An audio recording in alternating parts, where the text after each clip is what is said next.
अस्सलामुअलैकुम dear students, हम अपने बेसिक न्यूट्रिशन कोर्स में चैप्टर नंबर 4 हर्बल रेमेडीज़ के साथ आपके सामने हाज़िर हैं। अल्हम्दुलिल्लाह हमारे पहले जो 3 चैप्टर्स थे उन चैप्टर्स को हमने पढ़ा है और उन चैप्टर्स को पढ़ने के बाद हमने अल्हम्दुलिल्लाह बड़े ही आसान अंदाज में अपनी एक्टिविटीज़ को भी किया है। चैप्टर नंबर 4 क्योंकि हर्बल रेमेडीज़ के हवाले से है और हर्बल रेमेडीज़ का हमारी ज़िंदगी में बहुत गहरा ताल्लुक़ है। एक तो ये एज़ ए मेडिसिन यूज़ होती हैं जितनी हर्ब्स हैं, कुछ हर्ब्स हम अपने खाने के अंदर इस्तेमाल करते हैं और कुछ हर्ब्स ऐसी हैं कि जो हम एज़ ए सेंट यानी खुशबू के लिए भी इस्तेमाल करते हैं। हमारे इस चैप्टर का जो स्टार्ट है ये पेज नंबर 78 से हो रहा है और इसमें आपको मुकम्मल डिटेल मिलेगी हर्ब्स के हवाले से, लेकिन ये बड़ी शॉर्ट है। जब आप फील्ड के अंदर वर्क करते हैं तो आपको मुख्तलिफ़ किस्म की हर्ब्स मिलती हैं। हमारे यहाँ हम गार्लिक को इस्तेमाल कर रहे हैं, जिंजर को इस्तेमाल कर रहे हैं। ये एक हर्ब है जो कि हमारे एशियन खानों में एक बुनियादी कलीदी हैसियत रखती है। गौर से देखा जाए तो ये दोनों चीज़ें एज ए मेडिसिन भी सदियों से यूज़ होती आई हैं। तो हर्ब्स और उनके फंक्शंस क्या हैं ये आपको इस चैप्टर में समझ आएगी।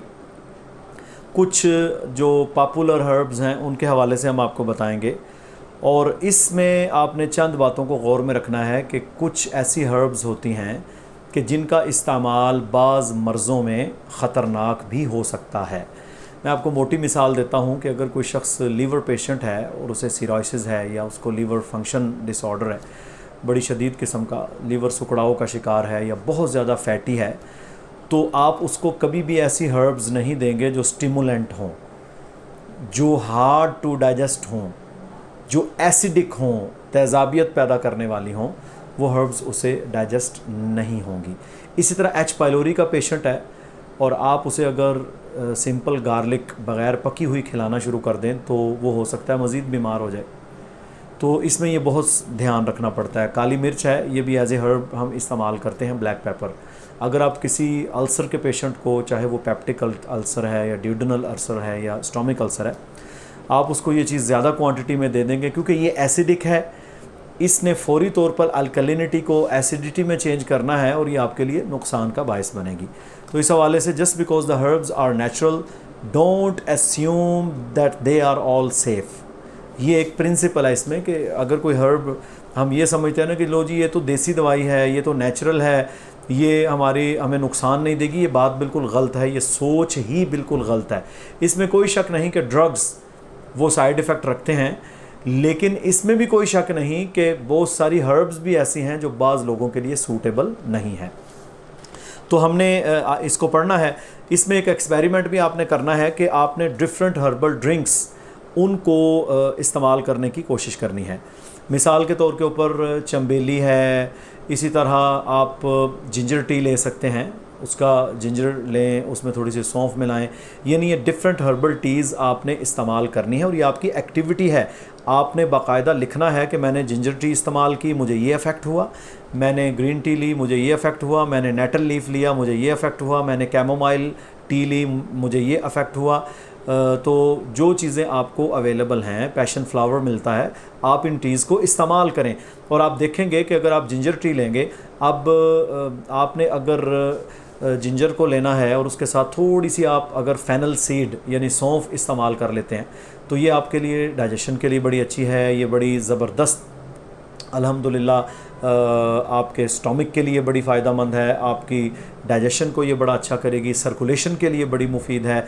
वो लोग जिन लोगों को सुबह के वक्त मुंह में बादी और थूक जमा हो जाता है, उनको अगर रात के सोने से पहले ये कहवा पी लें तो उनके लिए ये इंतहाई फ़ायदेमंद है। आप इसे इस्तेमाल करें एक दफ़ा रोज़ाना और आपको पता चलेगा कि इसके कितने बेनिफिट्स हैं। इसी तरह आप ग्रीन टी ले सकते हैं, उसके अंदर आप 3 दाने काली मिर्च के डाल लें और एक कप में आप उसे डालें और हनी मिक्स करके या विदाउट हनी आप उसे लें। ये बड़ी ज़बरदस्त है, ये अल्लाह के फजल करम से वेट भी रिड्यूस करेगी, कोलेस्ट्रॉल के लिए भी अच्छी है, मेटाबॉलिज्म को भी तेज़ करती है। तो ये चीज़ें आपने इंशाल्लाह लेनी है और आपने इसकी फिर लिस्ट बनानी है कि कौन सी चीज़ हमने ली, कौन सी हर्बल टी हमने ली और उसका हमें क्या बेनिफिट हुआ। इसी तरह इसमें ना जो हर्ब्स आई हैं इसमें ब्लैक कोहोश का जिक्र है। ब्लैक कोहोश बेसिकली एक ऐसी हर्ब है जो कि फ़ीमेल हार्मोन को बैलेंस करने के लिए इस्तेमाल होती है। आपके पास पीसीओएस के मरीज़ आते हैं, आपके पास पीसीओडी के मरीज़ आते हैं, मरीज़ा आती हैं, इसी तरह आपके पास हार्मोनल इनबैलेंस की पेशेंट्स आ रही हैं, उनको आप ये दे सकते हैं, लेकिन इसे कभी भी प्रेगनेंसी के दौरान इस्तेमाल नहीं करना, ठीक है। तो आप इसको पढ़ेंगे इंशाअल्लाह ताला। ये नर्व को काम भी करती है, ये फीमेल हार्मोन टॉनिक भी है, ये ब्लड प्रेशर को भी लो करती है, इसका बहुत ज़्यादा फ़ायदा है। इसी तरह एकिनेक्सिया है, इसके बारे में आपने फंक्शंस का सारा मुतालिया करना है। गार्लिक है, गार्लिक के हवाले से और जिंजर के हवाले से यहाँ बड़ी ज़बरदस्त डिटेल आपको दी गई है। जैसा कि ये उमूमी तौर पर भी हमारे यहाँ मशहूर है कि गार्लिक आपके कोलेस्ट्रॉल को लो करती है। गार्लिक सिर्फ कोलेस्ट्रॉल को या चर्बी को कम नहीं करती, बल्कि गार्लिक को आप एज ए एंटीबायोटिक भी इस्तेमाल कर सकते हैं। गार्लिक को आप एज ए एंटी फंगल भी इस्तेमाल कर सकते हैं। यानी ये इतनी ज़बरदस्त चीज़ है कि ये एंटी फंगल भी है और एंटी बैक्टीरियल भी है, और वायरस के अंदर भी आप इम्यूनिटी बूस्टर के तौर पर इसे इस्तेमाल कर सकते हैं। लेकिन इसके इस्तेमाल करने का तरीका वो सबसे बेहतर ये है कि इसे बॉयल करके इस्तेमाल किया जाए या कुकड यूज़ किया जाए। इसी तरह जिंको बाइलोबा है, ये एक बड़ी बेहतरीन हर्ब है और इस हर्ब का सबसे मेन किरदार है कि ये आपकी माइक्रो सर्कुलेशन को इन्हेंस करती है। और हमारे यहाँ जितने भी मैदे के पेशेंट्स हैं उनके लिए जिंको बाइलोबा बहुत सूटेबल चीज़ है। लेकिन इसमें आपने ये मेक श्योर करना है कि कोई भी ऐसा शख्स जो हाइपरटेंशन का पेशेंट हो, हाई ब्लड प्रेशर का, उसे कभी भी आप जिंको बाइलोबा ज़्यादा क्वांटिटी में नहीं देंगे, 100 मिलीग्राम से ज़्यादा नहीं देते। इसमें एक तो और आपके पास एक्टिविटी है कि एक्सपेरिमेंट आपने drinking herbal teas from tea bags. Tea bag के अंदर भी आपको मुख्तलिफ हर्बल टीज़ मिलेंगी, ठीक है, तो आप उनको भी इस्तेमाल करें, उसमें भी आपके लिए बहुत बेनिफिट होंगे। आपने इसकी भी इंशाअल्लाह एक एक्टिविटी तैयार करनी है रिटर्न। जिनसिंग है, जिनसिंग का भी बड़ा ज़बरदस्त किरदार है, ये एंटी स्ट्रेस भी है, इसी तरह इम्पोटेंसी के अंदर भी इस्तेमाल होती है। कर्सिटीन है, कर्सिटीन को आप यूज़ कर सकते हैं, एंटी हिस्टामेटिक है, हिस्टामाइन है, एंटीऑक्सीडेंट है, बहुत ज़्यादा फ़वाइद हैं इसके। तो आपने इन सारी चीज़ों को इस्तेमाल करना है और इनके बारे में पढ़ना है। इसी तरह एस टी जॉन्स वोट है, सेंट जॉन्स वोट, ये इतनी बड़ी नेमत है कि ये आपके लिए एक नेचुरल एंटी डिप्रेसेंट हर्ब है और सारी दुनिया में ये इस्तेमाल होती है, पूरी दुनिया के अंदर इसे इस्तेमाल किया जाए। मैं अल्हम्दुलिल्लाह ख़ुद अपनी प्रैक्टिस के अंदर एस टी जॉन्स वोट को 1000 मिलीग्राम बीडी के अंदर यानी सुबह शाम में मरीज़ों को देता हूँ और अल्हम्दुलिल्लाह डिप्रेशन के मरीज़ों में ये बहुत ज़्यादा फ़ायदा मंद है। सौ पॉलमेटो का यहाँ पर जिक्र आया। सौ पॉलमेटो बेसिकली आपके प्रोस्टेट के लिए फ़ायदा मंद है, लेकिन इसमें ये इस बात ज़हन में रहे कि सौ पॉलमेटो 3 से 6 हफ्ते के बाद जाके अपना असर शुरू करती है।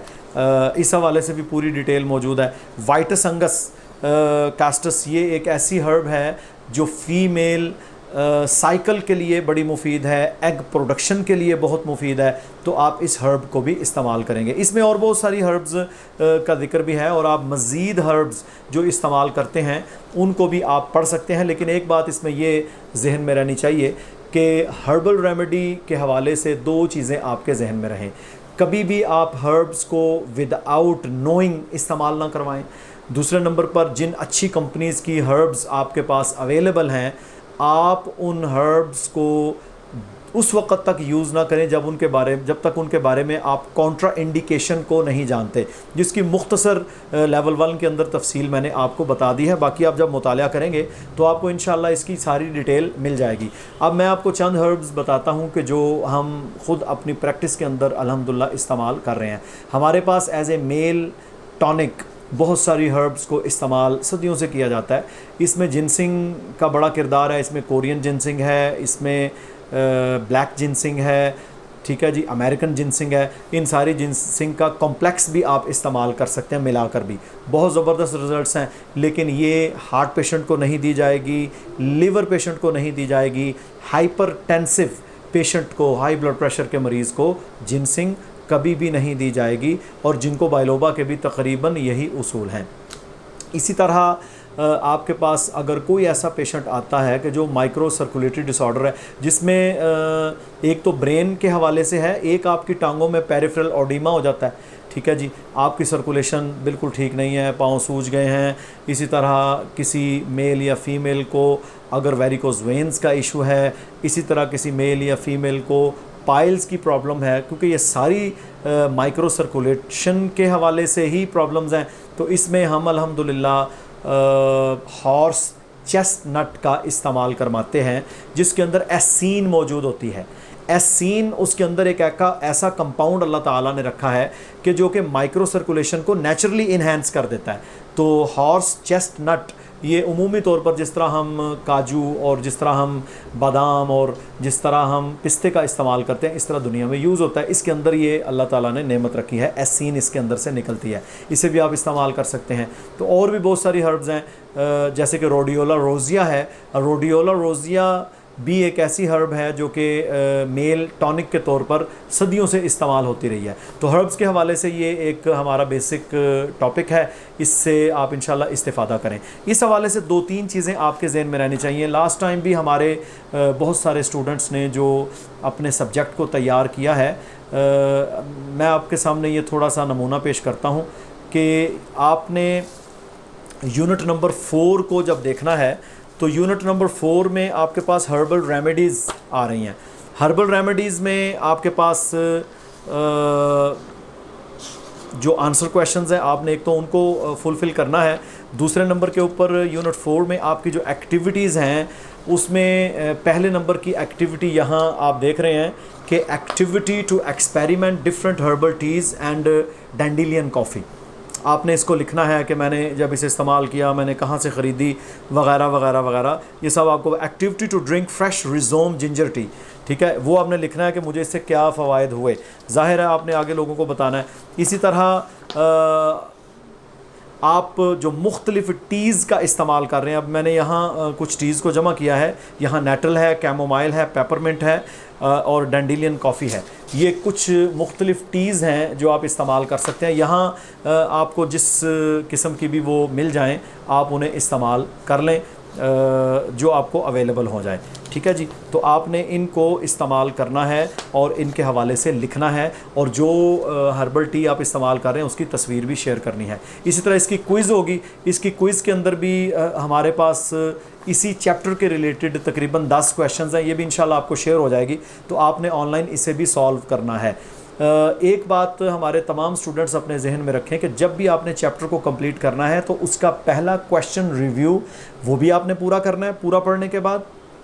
इसी तरह एक्टिविटीज़ भी पूरी करनी है, इसी तरह उसकी क्विज़ को भी पूरा करना है। जब तक ये तीनों चीज़ें किसी स्टूडेंट की मुकम्मल नहीं होंगी, उस वक्त तक वो पास, मेरिट या डिस्टिंक्शन तसव्वुर नहीं किया जाएगा और वो इनकम्प्लीट ही तसव्वुर होगा। तो इस हवाले से मुझे उम्मीद है कि तमाम स्टूडेंट्स थोड़ी सी ज़िम्मेदारी का जो है लिहाज रखेंगे और आसान अंदाज से जल्द 1 हफ़्ते के अंदर अंदर अपना ये कोर्स भेजेंगे।